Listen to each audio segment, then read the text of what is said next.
बेटियां तो बख्शवाने आई हैं दुनिया में, बख्शवाने।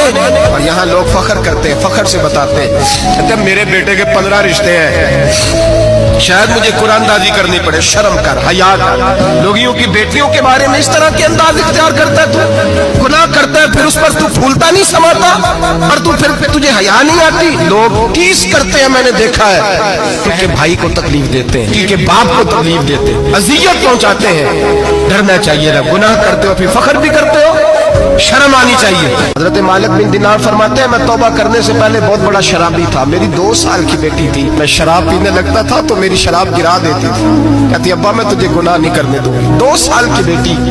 फरमाते मेरी बदनसीबी देखो, मेरी बेटी बहुत हो गई। एक रात में ख्वाब देखता हूँ कि दोज़ख जन्नत के फैसले हो रहे हैं, कयामत कायम हो गई है, इसलिए दोज़ख का हुक्म आ गया। मेरे पीछे एक बड़ा सा अज़दहा, बड़ा सा सांप भागने लगा। फरमाते मैं दौड़ता जा रहा हूँ, एक बुजुर्ग नजर